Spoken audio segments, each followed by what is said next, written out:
Bismillahirrahmanirrahim.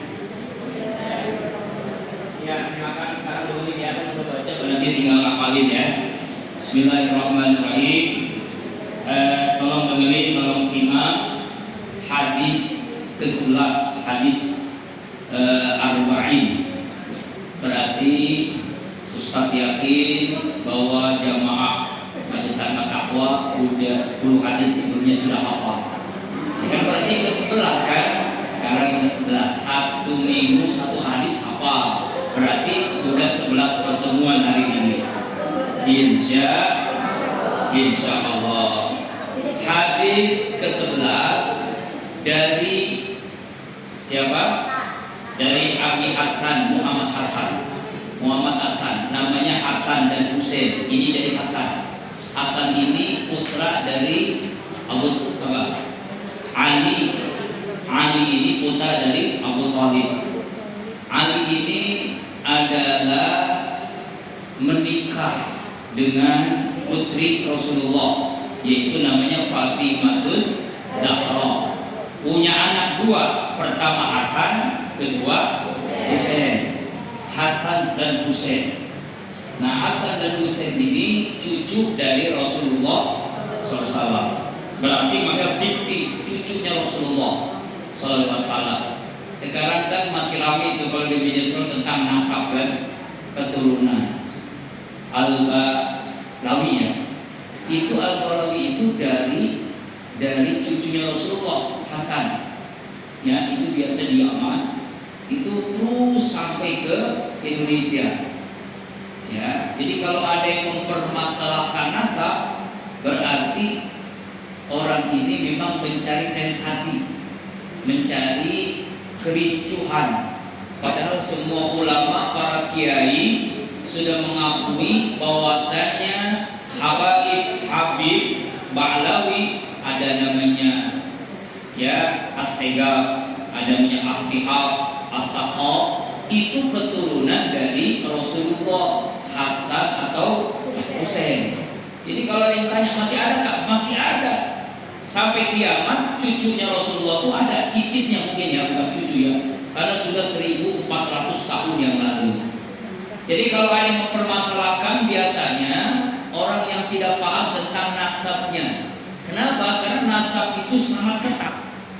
Ya, cucunya Rasulullah itu tidak sembarangan menikah dengan wanita yang lain kalau masih bukan keturunannya. Kalau sudah menikah dengan wanita lain, itu terputus nasabnya.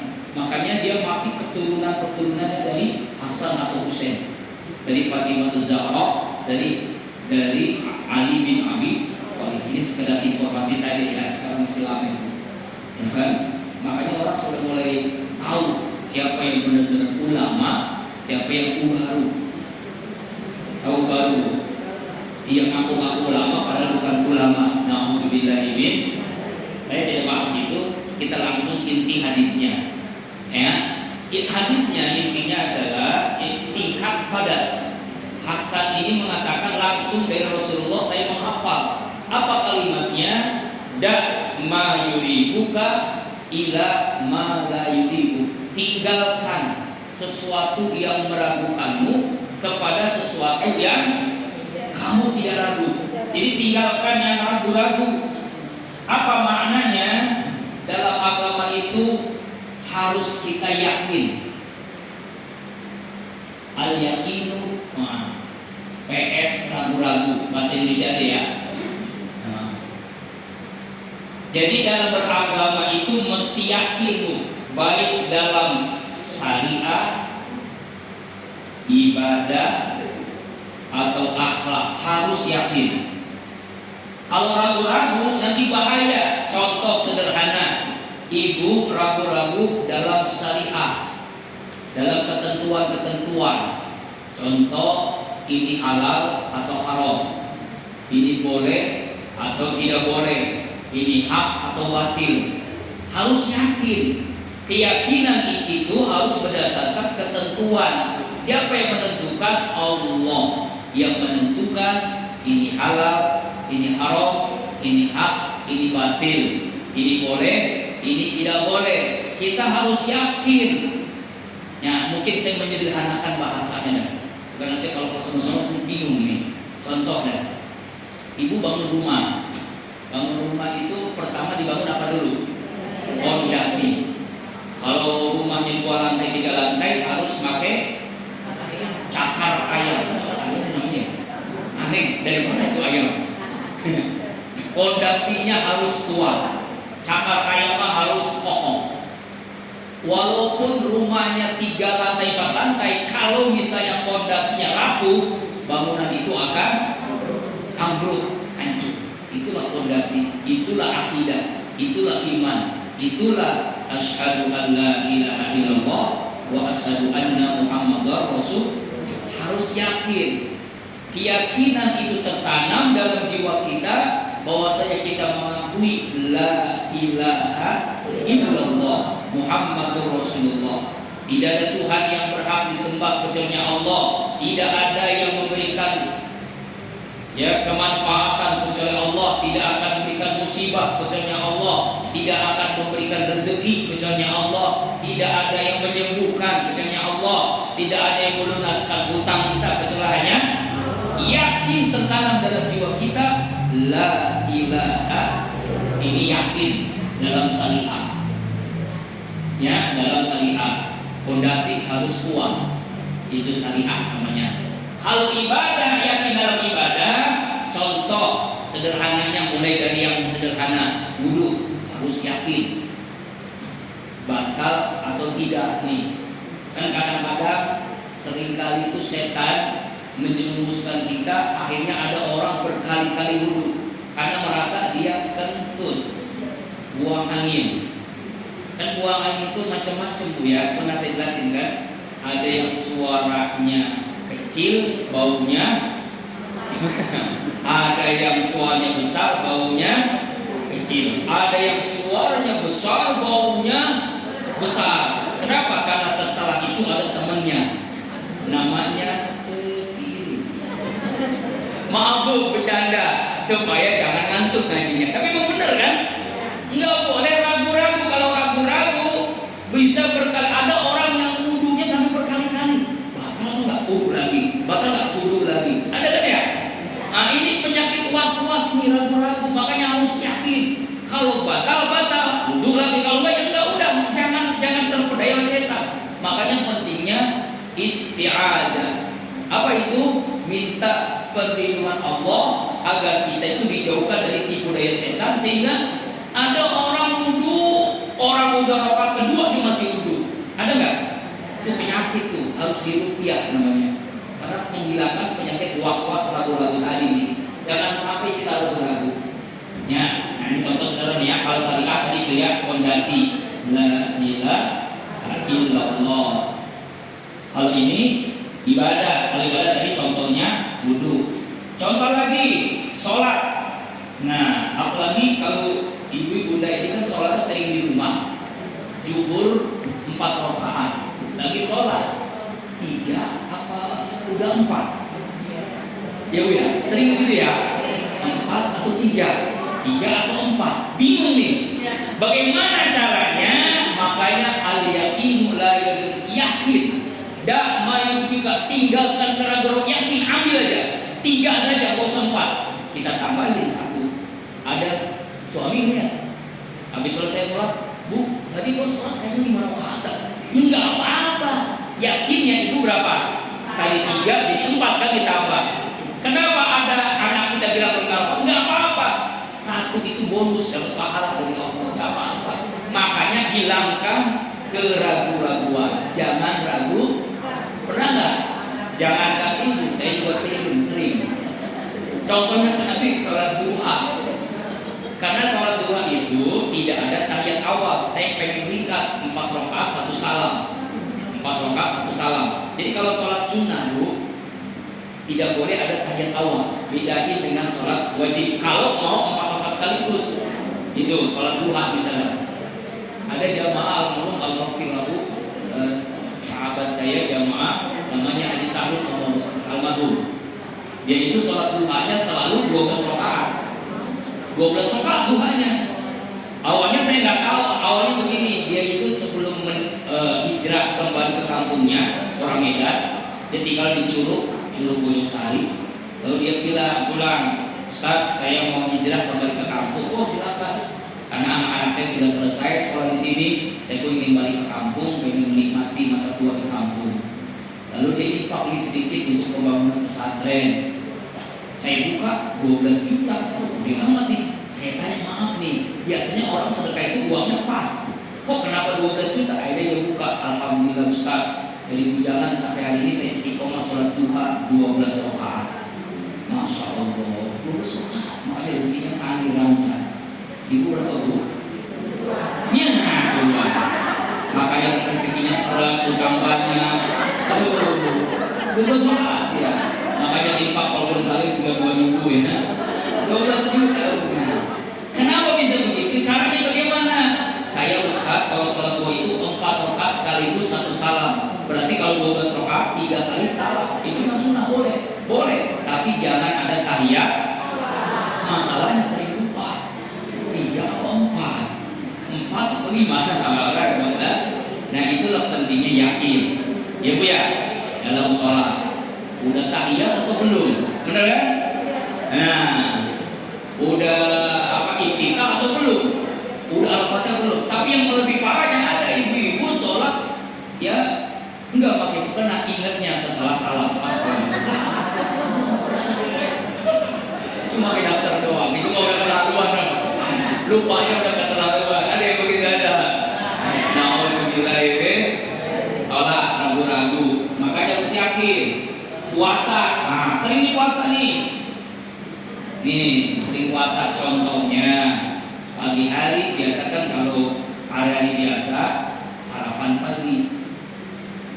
Ya semalam sahur ada sisa makanan, ya kan ya? Ada sisa makanan, sisa sahur jam 9, karena biasanya itu kalau bulan puasa itu habis subuh pada tidur. Padahal tidur habis subuh itu bahaya, sakit. Nanti juga ini karena ngantuk luar biasa tidur, karena bangun jam 2 masak.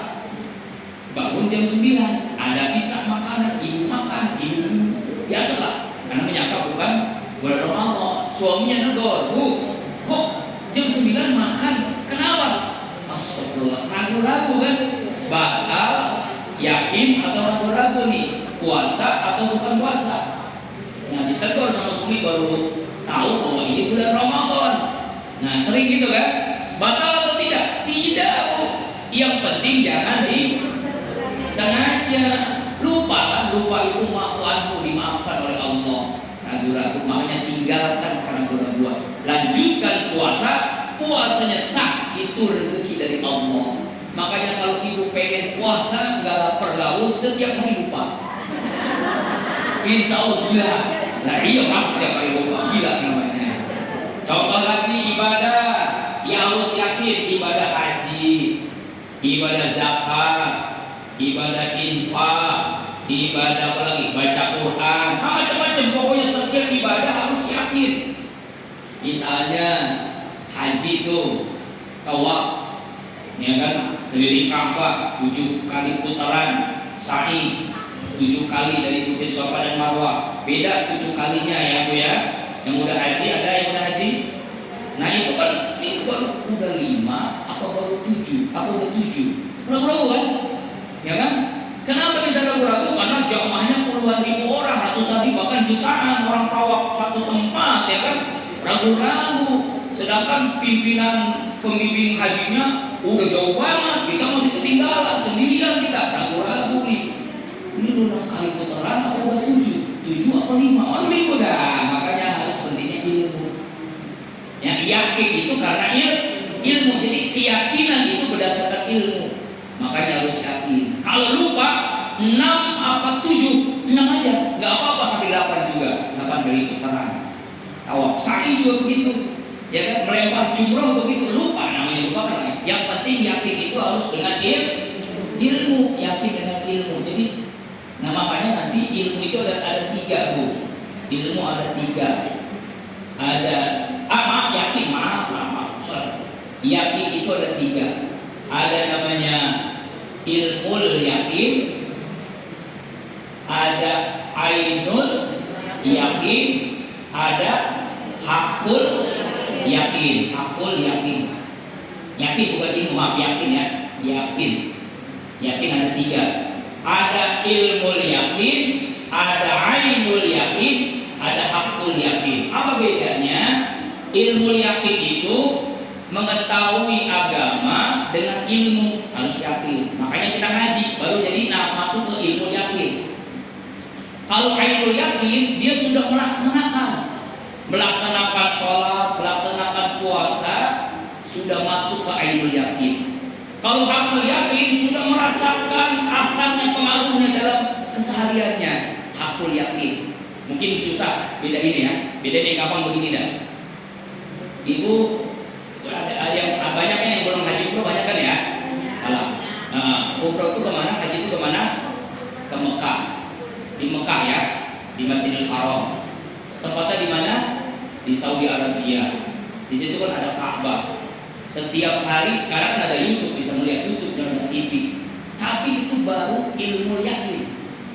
Tahu Ka'bah di sana, tempat tawaf di sana, sa'i di sana, tapi belum pernah merasakan. Ilmu yakin namanya.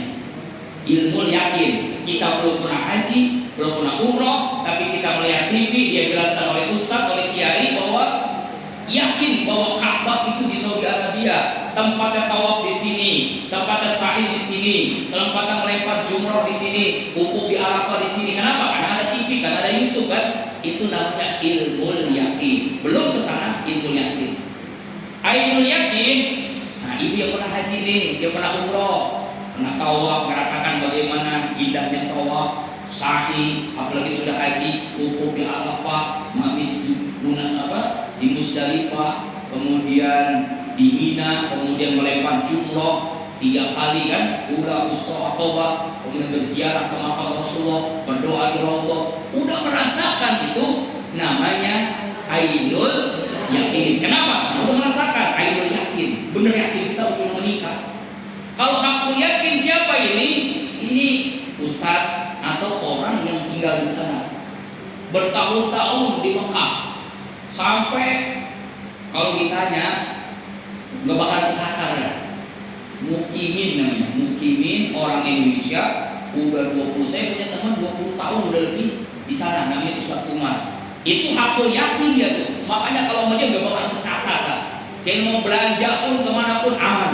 Mau pengen belanja apa, mau belanja gamis, mau belanja sorban dimanapun, tahu tempat yang murah, yang mahal, yang bagus di mana. Itu namanya hakul. Kalau dia menjelaskan Ka'bah, dia menjelaskan tentang bagaimana cara tawaf sa'i, udah hakul yakin. Kenapa? Karena dia sudah lama tinggal di sana puluhan tahun. Hakul yakin. Kira-kira bisa bedain ibu ya? Ilmu yakin, ainul yakin, hakul yakin. Contoh lagi, semua kita nanti kan dibalas. Yang berbuat baik di surga, yang berbuat maksiat di neraka. Kira-kira ilmu yakin, ainul yakin atau hakul yakin? Benar.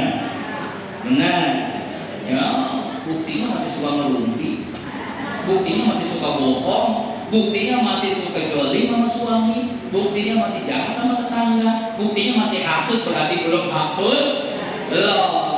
Mungkin ilmu yakin iya. Ada balasannya. Orang berbuat baik, balasannya surga.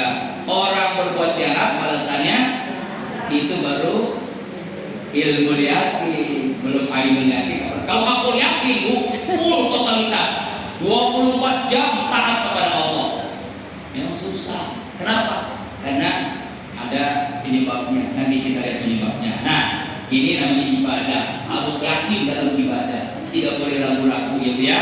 Harus yakin. Kalau ragu-ragu, minta kepada Allah. Makanya sampai-sampai Allah pun memberikan petunjuk kepada kita. Baca Quran awalnya apa dulu?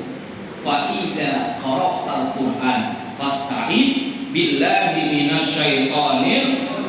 Apabila kalian membaca Al-Quran mulailah dengan a'udzu billahi minasyaitonir rajim. Tuh, harus begitu. Harus supaya apa? Supaya ketika baca Quran nggak ngantuk. Kan kalau baca Quran ngantuk. Kalau baca WA, status, Facebook, Instagram, berjam-jam baca Quran baru 10 menit. Ya, baru Ar-Rahman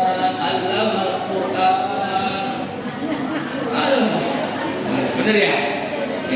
Baca WA, masuk Allah statusnya ya, status teman kita nih. Oh, dia malah lagi jalan-jalan, kesannya. Oh, ini malah lagi ya macam-macam lagi belajar. Oh, dibaca status orang. Itu semua. Ada grupnya, ada 50 grup dibaca semuanya. Allah Akbar. Kalau baca Quran memales ya, makanya pentingnya minta perlindungan Allah dari godaan syaitan yang supaya kita yakin. Yang ketiga, yakin kepada akhlak. Bagaimana yakin kepada akhlak? Buah daripada keyakinan yang mantap akidahnya, buah dari keyakinan ibadahnya, akhlaknya jadi mulia. Jadi orang kenapa bisa sabar? Karena yakinnya kuat. Ya Bu, benar nggak Bu? Ada orang nih, ini cerita benar nih. Ini kisah yang saya berkali-kali ceritakan, tapi kisah nyata. Kayaknya orang kaya luar biasa. Mobilnya banyak, rumahnya banyak, tanahnya di mana, pokoknya banyak sekali lah. Tapi hidupnya nggak pernah tenang, bisa terus. Suatu saat orang ini berjumpa dengan aki-aki. Aki-aki itu orang tua yang sudah tua, udah tua ya. Hidupnya susah, melarat, rumahnya kecil, agak kecil rumahnya. Ketika itu dia orang kaya ini lagi mencari tanah, karena memang investasi tanah terus ingin beli tanah, ingin beli rumah. Emang begitulah, memang dia begitu. Ya. Kemudian dia melihat tanah yang luas itu, ada rumah kecil gubuk, di gubuk kan. Lalu dia pastikan ada namanya rumah, walaupun jelek, walaupun gubuk, pasti ada penghuninya. Dia coba datang. Ketika Assalamualaikum dan jadi orang itu lagi sholat duha waktu itu, laki-laki itu lagi sholat duha. Ya tungguin dong. Selesai sholat duha, 2 rakaat, laki-laki itu baca Alhamdulillahirabbil alamin. Ini udah selesai belum? Masih berdiri lagi kok, tungguin lagi. 2 rakaat, 4 rakaat, 6 rakaat, 8 rakaat, 10 rakaat sampai 12 rakaat, Alhamdulillah. Setiap rakaat berganti rakaat selalu baca Alhamdulillahirabbil alamin. Selesai itu baru dia doa. Dia doa, baru dia zikir di tempat sholatnya. Barulah orang kaya ini diberikan diri. Tok. Assalamualaikum. Alhamdulillahirabbil alamin. Waalaikumsalam. Silakan masuk Pak, nggak dikunci. Bapak orang kaya itu masuk ke aki-aki itu. Mohon maaf kalau saya ganggu. Alhamdulillahirabbil alamin. Enggak ganggu Pak, silakan apa yang harus dibantu. Terus ngomong-ngomong, ya tujuan dia apa? Pengen beli tanah, mungkin di tanah Bapak ternyata bukan tanah dia, bukan tanah orang lain. Dia hanya cuma nempatin saja. Tapi pertanyaan bukan masalah tanah, bukan masalah apa. Pertanyaan begini, Pak, maaf Pak, saya tadi mengintip Bapak. Awalnya saya ingin bertamu, tapi lihat Bapak lagi sholat duha, saya tidak mau bertamu dulu, karena Bapak lagi sholat, nggak mau ganggu dong. Tapi setiap Bapak pergantian sholat 2 rakaat juga, Bapak selalu mengucapkan Alhamdulillahirabbil alamin. Saya ucapkan salah, Bapak pun mengucap Alhamdulillah. Saya mau ngomong, Bapak ucap Alhamdulillah. Kenapa Bapak Alhamdulillahirabbil alamin? Apa jawabannya? Fabi ayyi ala'i rabbikuma tukazzibun. Jawabannya simpel. Apa yang terjadi? Orang kaya itu nangis jadi dirinya. Selama ini saya punya segala-galanya, tapi selama ini saya tidak benar-benar mendapatkan nasihat yang luar biasa. Lalu dia pulang, buru-buru ketemu istrinya. Dia peluk istrinya, dia nangis jadi dirinya, bingung dirinya. Ya. Kenapa kok Bapak nangis? Kenapa Pak nangis Pak? Alhamdulillah, selama ini kenapa kita gelisah? Selama ini kenapa hidup kita tidak tenang? Karena kita tidak pernah bersyukur kepada Allah. Kita minta ampun kepada Allah, mari kita sujud, minta ampun, kita sholat taubat bahwa selama ini kita menyepelekan karunia Allah. Selama ini kita sombong apa yang Allah kasih begitu banyak, tapi kita tidak pernah bersyukur. Saya ketemu sama bapak-bapak aki-aki, nggak punya apa-apa, rumahnya pun kecil, nggak punya uang, tapi hidupnya luar biasa ibadahnya. Dia selalu mengucapkan Alhamdulillah dalam kondisi apapun. Akhirnya okelah kalau gitu kita ketemu sama bapak tadi, sama istrinya sekarang berdua. Pas mau ketemu pun hari berikutnya sama, dia lagi sholat duha. Selesai sholat dua alhamdulillah, sampai terus alhamdulillah. Dia mau ucapan salam alhamdulillah, dia ngomong alhamdulillah. Akhirnya mohon maaf Pak, ini mungkin menyinggung hati Bapak, tapi saya mendapatkan nasihat. Padahal kalau Bapak tadi tidak berikan nasihat, tapi nasihatnya dari perbuatannya. Saya punya rumah banyak, silakan Bapak tinggal di rumah yang Bapak inginkan, di apartemen manapun, di rumah manapun silakan. Kendaraan 24 jam dengan supirnya. Bapak mau apapun, mau kebutuhan apapun 24 jam saya kasih. Maaf Pak, mungkin Bapak tersinggung, tapi ini bagian daripada. Yang penting Bapak doain saya, yang penting Bapak ibadah, nggak usah mikirin apapun. Allahu Akbar. Itulah pentingnya kita selalu bersyukur kepada Allah. Ini kisahnya la in syakartum la azidannakum wa la in kafartum inna azabi. Jadi kalau kita susah, ucapkanlah dari hati alhamdulillahirabbil alamin. Kita sakit, alhamdulillahirabbil alamin. Dapat musibah, memang inas, tapi alhamdulillah. Contohnya ketika sholat 5 kali, rukun setelah takbiratul ihram bacanya apa? Al-Fatihah. Dalam Al-Fatihah baca apa? Ayat yang kedua setelah bismillah, alhamdulillahirabbil alamin. Ibu lagi sehat, lagi sholat baca apa? Alhamdulillahirabbil alamin. Bunda lagi sakit, lagi sholat baca apa? Alhamdulillahirabbil alamin. Ya, suami lagi kaya jaya, alhamdulillah. Lagi miskin, alhamdulillah. Lagi susah, ada nggak orang sholat innalillahi? Nggak sah, harus alhamdulillah kan? Iya kan? Sampai misalnya orang tua kita meninggal, anak kita meninggal, suami kita meninggal, istri kita meninggal, sholat jenazah, setelah takbiratul pertama apa? Alhamdulillah. Kenapa alhamdulillah? Karena lillah. Kenapa lillah? Karena yang ngatur hanya Allah. Masya Allah. Bukan? Masya Allah. Nah ini Bu, ini harus ada dalam diri kita. Alhamdulillahirabbil alamin. Segala puji bagi Allah, Tuhan semesta alam. Makanya kalau udah alhamdulillah indah hidup ini, tidak akan mengeluh. Apapun yang Allah berikan itu baik buat kita. Kita susah baik, kita mudah baik, kita kaya baik, kita miskin baik, kita sehat baik, kita sakit baik, semuanya baik. Cuma kadang-kadang nafsu, cinta dunia, hawa nafsu, tipu daya setan menggigitkan kita. Kita sering mengeluh terus. Ya, padahal kita mau hidup indah Bu di sini Bu. Semiskin-miskinnya orang kompleks sini, ada yang enggak seminggu nggak makan ada. Nah, semiskin-miskinnya kita di sini, ada enggak yang tidak minum seminggu? Nah, jangan ada seminggu sehari enggak ada Ustaz. Iya kan? Nah, saya yakin yakinnya. Tuh, ya sesusah-susahnya kita tidak sesusah saudara-saudara kita di Gaza, di Palestina. Setiap hari bom, setiap hari ya kan tembakan, setiap hari, setiap saat bahkan. Allah, tapi anak-anaknya tetap ngaji hafal Al-Quran, tetap dia indah. Sampai sekarang Gaza tidak bisa dikuasai oleh Palestina, tidak dikuasai oleh Israel. Kenapa Bu? Karena yakin di sini, yakin yang luar biasa. Makanya kalau yakinnya syariah, yakin ibadah di akhlak jadi mulia. Dengan sini akhlaknya jadi mulia. Tidak mengeluh, tidak hasut, tidak iri hati dengki. Ya, tinggalkan yang meragukanmu kepada yang tidak meragukanmu. Yakin, insya Allah. Nah, makanya ada sebuah kisah menarik nih. Ini langsung kisah aja. Kalau kisah-kisah kita yakin, kita semakin semangat kan? Di zaman Nabi ini Pak, di zaman Rasulullah SAW lagi ngaji begini nih Rasulullah dengan sahabat. Rasul menyampaikan kabar, sebentar lagi nih sahabat-sahabatku ada ahlul jannah datang. Ada. Nah tiba-tiba benar ada seorang sahabat Ansor. Di hadis itu tidak disebutkan namanya, sahabat Ansor saja. Dia selesai dulu kan masih ada namanya orang Arab itu jenggotnya. Nah, jadi ada bekas wudhu.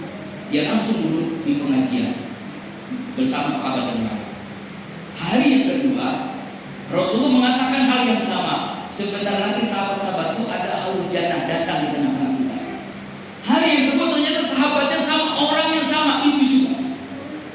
Hari yang ketiga Rasul menyampaikan lagi ada ahlul jannah datang di tengah-tengah kita. Ternyata orangnya sama, sahabat Ansor.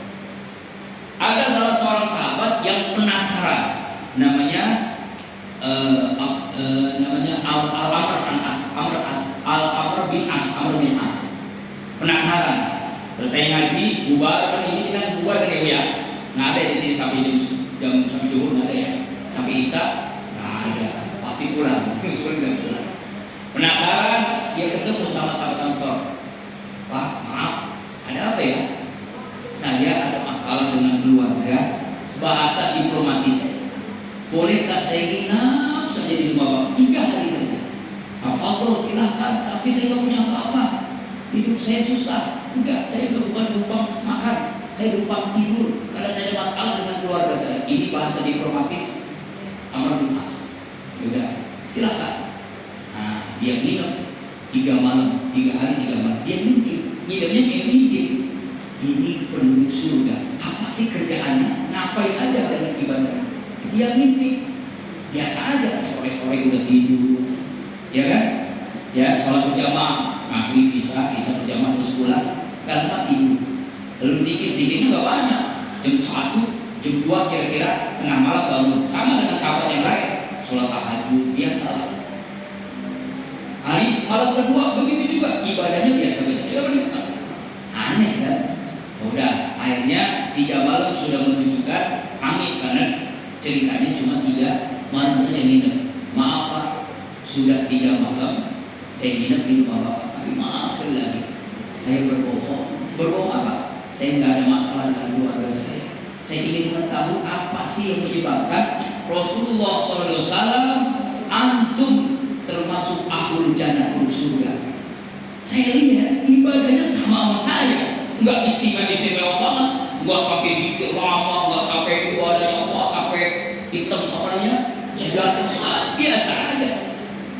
Ya Allah alam sih, sahabat aku tuh awalnya nggak jawab. Saya juga nggak tahu kenapa Nabi mengatakan begitu. Oke lah, mungkin itu sudah tahunya Allah. Oke, dia pulang. Nah, ketika di pintu gerbang, misalnya kalau kita mau pulang tuh dipanggil, hei Abdullah Amr Al-As ini, ada apa? Ada yang ketinggalan? Enggak, saya mau bicara.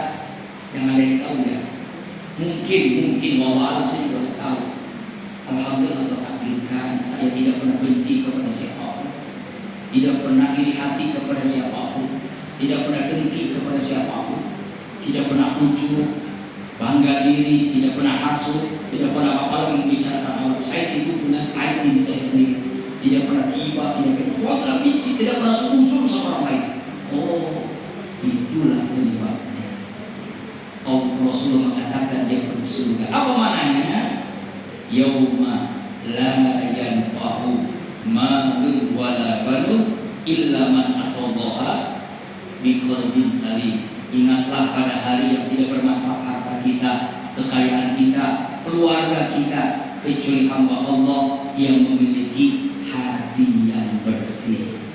Qalbun salim. Makanya taman pesantren Qalbun salim. Ya, belum hadir sih, kakak hadir ya. Minggu kedua dari jam 3 sampai jam 8. Ya, hadir ya, supaya kita memiliki Qalbun salim seperti sahabat tadi yang dijamin semua masuk surga karena nggak punya penyakit hati. Hadir ya, zikir akbar setiap bulan minggu kedua. Insya Allah tanggal 8 September. Ustaz susah jam 3, boleh nggak subuh? Boleh. Subuh susah Ustaz, boleh nggak jam 6? Boleh. Jam 6 nggak susah Ustaz, jam 7 boleh. Jam 8 hari nggak boleh jam 8. Cuma udah selesai. Ya ada juga Bu yang hadir benar, ada jamaah dari Depok jam 8 baru sampai. Kok udah selesai Ustaz? Ya jam 8 selesainya. Ya, jadi kita mulai dari jam 7 sholat tahajud berjamaah. Ya, dengan imam apa? Ya, kita masih ringan-ringan aja, nggak sampai 1 juz. Paling cuma 1 lembar Al-Quran. 1 juz. Ya, 11 rakaat dengan witir. Sholat subuh baca 7 surah. Yasin, Ar-Rahman, Waqiah, Al-Mulk, Al-Muzammil, surah Jin, surah Al-Fajr. Surah yang diamalkan oleh Ustaz Almarhum Kiai Haji Muhammad Arifin. 7 surah sampai jam 6. Jam 6 tausiah dari 2 guru. Kita selalu mengundang 2 guru. Pertama guru tetap, namanya Ustaz Saifuddin zikro. Yang kedua Ustaz yang muda dari gantian, dan itu belum pernah sama, selalu berbeda. Alhamdulillah harus dinikmat. Ada Ustaz yang sering di TV, ada yang belum pernah nongol di TV, ada yang profesor, ada yang dokter, ada yang kiai, ada Ustaz. Pokoknya bergiliran. Ada ketua MUI kecamatan, kelurahan, ketua umum MUI Depok, yang belum ketua MUI nasional. Tapi insya Allah nanti kita akan undang. Masalahnya kan tergantung infaknya. Untuk undang kiai kan ongkosnya gede kan? Oh, kalau ini jauh mah bisa 1 juta, bisa 2 juta. Sedangkan pemasukan dari Jawa cuma 1,5. Itu pun katakan cuma 1 juta, yang cuma 2.000 infaknya ibu. Kalau ada yang, tapi ada juga yang hebat, ada ibu luar biasa. Kita lagi baca 7 surat, datang ibu, Ustaznya doain saya berkah sepokok 10 juta. Masya Allah. Itu sekali-sekalinya doang.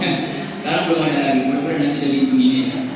Ini Masya Allah. Itu kalau saya pengen buat kawinan cukup itu ya. Tapi nggak perlu kemana usulan. Itu untuk pembangunan walaupun sadis.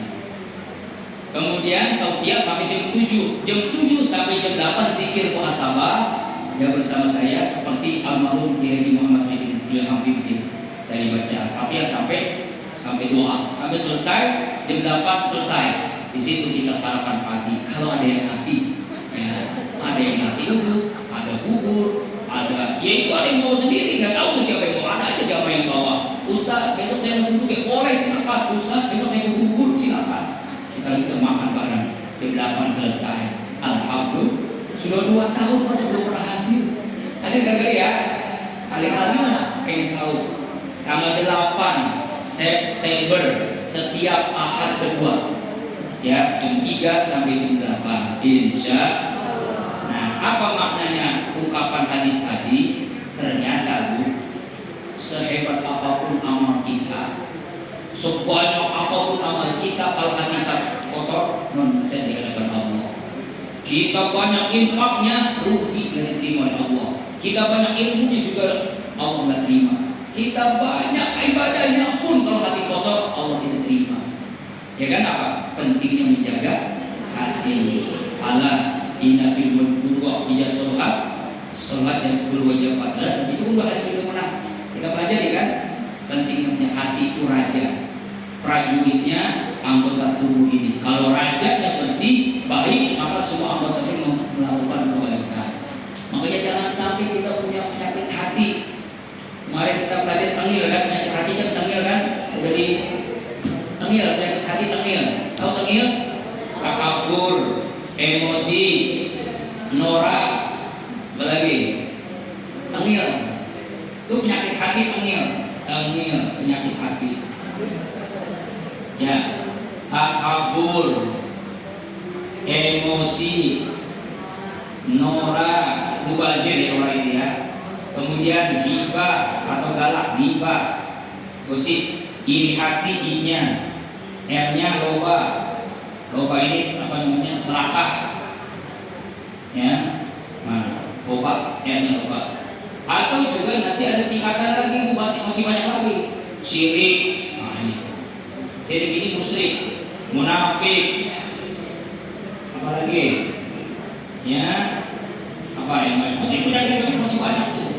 Ya, hasud, ini hati udah ya. Itu penyakit hati. Jangan sampai kita punya penyakit hati, karena penyakit hati itu menggerogoti amal kebaikan kita. Ya, kembali lagi ke hadis. Tinggalkan yang meragukanmu.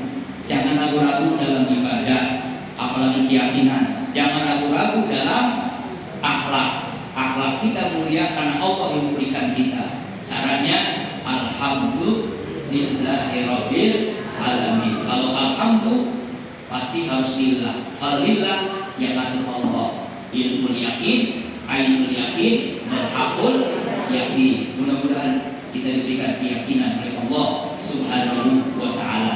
Sebelum ditutup dengan doa, kalau ada pertanyaan silakan. Satu hadis saja ya. Ada pertanyaan enggak? Enggak ada.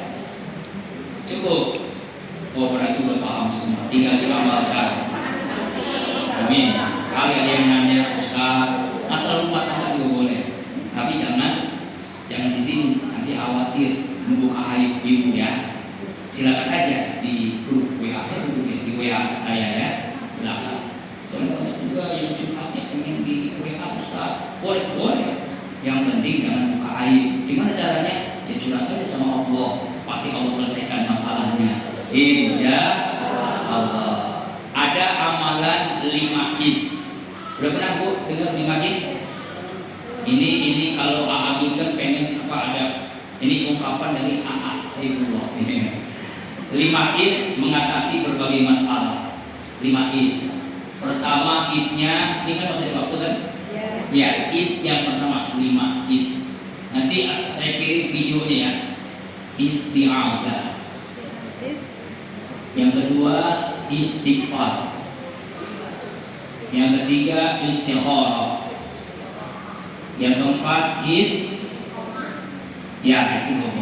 Atau yang kelima harus satu, enggak apa-apa nyebutnya isti'anah, isti'anah. Jadi 5 is ya, mengatasi masalah. Pertama isti'azah. Apa itu isti'azah? Minta perlindungan Allah dari godaan setan terkutuk. Kita ini tidak mampu kalau Allah enggak memberikan kemampuan. Dan musuh kita bukan suami, bukan anak, bukan orang lain. Siapa? Setan. Bukan orang kafir, bukan. Musuh kita sebenarnya setan. Setan godain kita itu bukan setahun sekali, bukan sebulan sekali, bukan seminggu sekali, bukan sehari sekali, bukan sejam sekali, tapi setiap helaan napas, detak jantung kita setiap detik godain kita supaya kita jadi teman setan. Az-Zukhruf 36. Wa may ya'su an dzikrir rahman nuqayyid lahu syaitanan fa huwa lahu qarin. Siapa orang yang lupa kepada Allah, setan menjadi teman dekatnya. Lupa kepada Allah sekilas, setan menjadi teman dekatnya. Makanya kita selalu perang melawan tipu daya setan. Caranya berperang minta kepada Allah. Kita nggak mampu ngalahin setan kecuali kita minta perlindungan Allah. Udah rajin sholat, pengen dilihat. Udah rajin sedekah, pengen disebut dermawan. Ya kan ya? Ya, udah rajin ngaji, pengen disebut wanita solehah. Hati-hati itu, karena setan godain kita setiap saat. Ya, yang pertama isti'azah, yang kedua istighfar. Iringi setiap perbuatan, apalagi maksiat, dosa, perbuatan baik sekalipun dengan istighfar. Contoh, ibu habis sholat apaan? Istighfar. Astagfirullahaladzim. Ya, istighfar. Ada masalah, istighfar. Ada kesulitan ekonomi, punya hutang, suami kami lagi, istighfar. Iya kan? Ya kan kami lagi karena istrinya sudah meninggal dunia. Kenapa? Duda, boleh nggak? Boleh. Ya boleh sampai belum meninggal istrinya. Kita kok jadi ya kan? Boleh kan ya? Yang belum meninggal juga kan? Istighfar. Punya masalah berapapun, istighfar itu solusi terbaik. Multi manfaat istighfar. Ada suatu saat namanya seorang waliullah Hasan Al-Basri, ya, ngaji begini, lagi ngaji, ada orang yang curhat, hai Syekh, saya punya masalah, rezeki saya mampet, hutang bejibun. Apa jawabannya? Istighfar. Ada lagi, hai Syekh, saya pengen jodoh, susah banget jodoh saya, istighfar. Hai Syekh, saya udah punya jodoh, punya istri, tapi istri lama, saya nggak hamil-hamil, istighfar. Ada lagi yang punya hutang, istighfar. Ada yang pengen naik pangkat, istighfar. Ada yang punya usaha, istighfar. Akhirnya selesai ngaji itu, ya jamaahnya nanya, Syekh, itu curhat jamaah semuanya beda-beda, tapi kok jawabannya sangat istighfar. Apa jawaban Syekh Hasan Basri? Saya tidak mendahului Al-Quran dan tidak mendahului hadis Rasulullah SAW. Al-Quran adalah surah Nuh ayat 10, 11, 12. Faqul astaghfirullah innahu ghafar yursil alaihi wa yumdid bi amwal wa banin wa yumdid bi amwal wa banin wa yaqul jannatan min anhar. Beristighfar kalian kepada Allah. Allah akan berikan musim yang teratur. Maksudnya rezeki yang teratur. Allah akan banyakin anak, Allah akan banyakin harta tuh. Harta banyak, anak banyak karena banyak istighfar. Banyak istighfar. Utang lunas istighfar. Lalu hadis Rasulullah, man lazima istighfaran, siapa orang yang melazimkan, lazim itu terus beristighfar. Kalau dia punya masalah, Allah berikan jalan keluar. Kalau dia punya kesulitan, Allah mudahkan. Di ujung hadis itu apa? Wa yarzuqhu min haitsu la yahtasib. Allah kasih, Allah beri rezeki dari arah yang tidak disangka-sangka. Istighfar. Yang berikutnya nanti dijelaskan dalam pertemuan selanjutnya, karena sudah jam 10 kurang 5 untuk kita doa insya.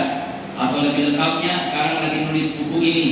Dulu kan 7S, sekarang 5S lagi ditulis, belum direvisi. Mudah-mudahan cepat selesai jadi buku dan bisa dibawa pulang dengan ongkos kira-kira 1 juta.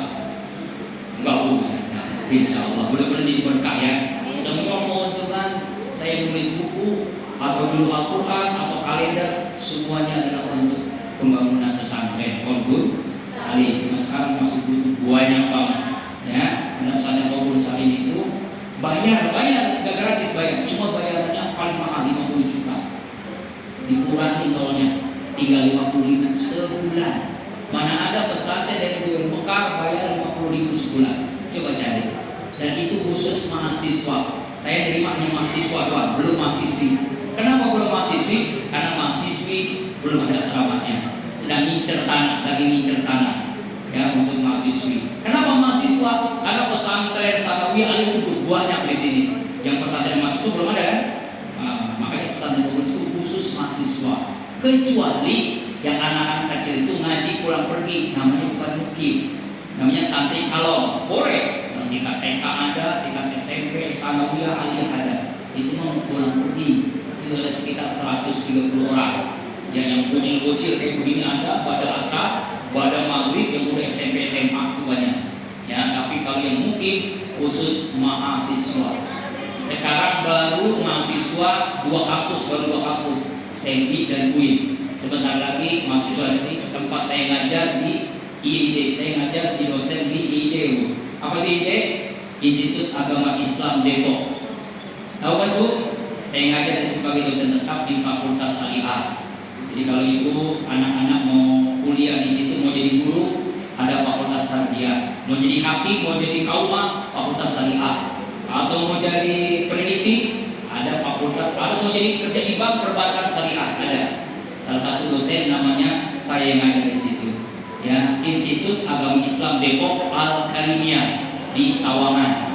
Sekarang menjadi IID. Sebentar lagi insya Allah 2-3 bulan lagi menjadi UIN, Universitas Islam Depok. Sebentar lagi insya Allah ya. Nanti kalau punya anak, punya cucu, silakan sekolah di situ, pesantren di Qulbun Salim. Gitu kan? Kan cocok kan? Ya, tapi yang laki-laki. Makanya saya lagi nyari duit. Buat apa? Bangun asrama putri. Untuk bangun asrama kan harus tanah dulu ya. Tanah di sekitar situ udah mahal. Sekarang udah ada yang 5 juta, ada yang 3 juta, paling murah 2.500.000 semeter. Masya Allah. Duit dari mana? Allah yang makanya. Makanya doain aja Bu ya. Mudah-mudahan bisa bebasin tanah, bisa punya asrama putri. Kalau punya asrama putri jadi enak. Mahasiswi dan mahasiswa, khusus pesantren mahasiswa. Mudah-mudahan doain supaya Allah kabulkan hajat-hajat kita. Bi barakati wa karamati al-Fatihah. Alhamdulillah.